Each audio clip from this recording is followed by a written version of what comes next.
There's only one decision. It's, are you following your mind or your heart? And it sounds cliche, doesn't it?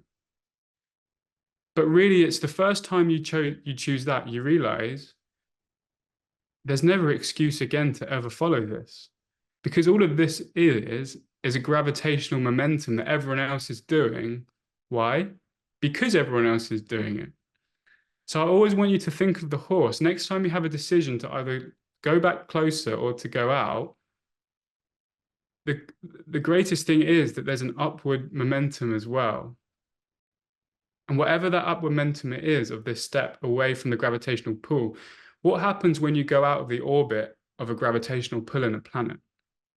You're no longer affected by that thought system whatsoever. This planet being a metaphor for basically, just beliefs, basically saying, I need to plan, I need to defend, right? Defend the self-image. We all love to pretend that we have a self-image that other people care about, and we need to make sure it's maintained and successful. And this is the thing when someone messaged me about my reputation. At this point, it's so freeing to crack open any reputation. And what even does that mean? Like, do you see how much more freeing it is to have nothing to lose? This is what I'm trying to get us into the thing. Because my greatest lesson with abundance, for example, I always wondered, like, I always watched the teachers who taught abundance, and I thought, maybe I'm not practicing abundance because, I don't really care about the teachings. But what I really realized was abundance was having nothing to lose and knowing that you're always supported if you make a choice for that. But abundance is flow. It's like having no obstructions on how you're receiving, but also giving, right? Because someone could have 10 million in the bank and be kind of stingy with how they're spending or whatever. And we're redefining what it means to be abundant, to be free. Anytime you feel fearful about your money or your finance, and there's this feeling of hoarding or keeping something together, just know that there's something in you that's trying to crack open to show you you've never had to worry really about any of this stuff. Like nothing matters at all. And sometimes I look at my channel and some videos are really in that energy and some videos are quite serious. But ultimately, nothing matters. Your spiritual journey just turned to dust in an instant after this. Nothing, there's no past. The past is something that you insist on bringing around with you. And it truly, there's nothing to lose in this whole existence. And this is what the fantasy is usually of enlightenment and abundance as well, is having something that will finally feel good. But when the chakras are open and the energy centers are open and everything is flowing, it's really this feeling that, nothing can touch me because who I am is I am. And the only thing you can't lose is yourself. So we're back to self-love because you realize none of that stuff ever really gave you anything more than you could ever give to yourself already.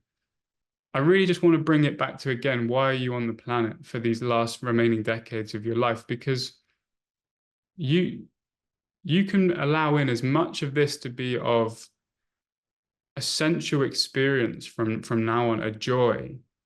You don't actually have to stay in the body. And I'm not telling you to do anything because you'll leave the body whenever you are already destined to leave the body.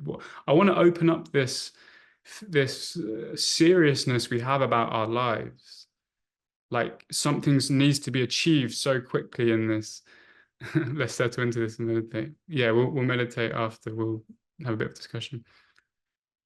So this coming into these last few, you could say, decades, you know that you're choosing to be here for some reason. You know that you're still in this body and you want to experience something. And that's why, regardless of if you say your life is difficult or not, there's no excuses really to me, because I know you're choosing it on one level of your being, whether it's conscious and unconscious, to stay in the body and to experience, even though I see you all as masters of a certain realm, at this point, you have a real opportunity to experience your life, not as a fixing or a healing or some kind of achieving something in the future. But now you can start to see that life was never supposed to be that in this lifetime. When you start to see that there's no limits to how much each day is really to support you in a passion or a joy or a love, always with yourself, by the way. To me, this feels like this collective at the moment is starting to fall madly back into itself. And this is such an opportunity we all have, because the mind tends to come up and says, well, you won't be financially supported, you need to be responsible. But, don't listen to that. Just put it completely aside, because you have such an opportunity that I don't think many people quite realize that, yeah, you might have financial issues, you might have this and that, the body may feel a certain way. But this is the time to start developing this relationship, this intimate relationship with yourself.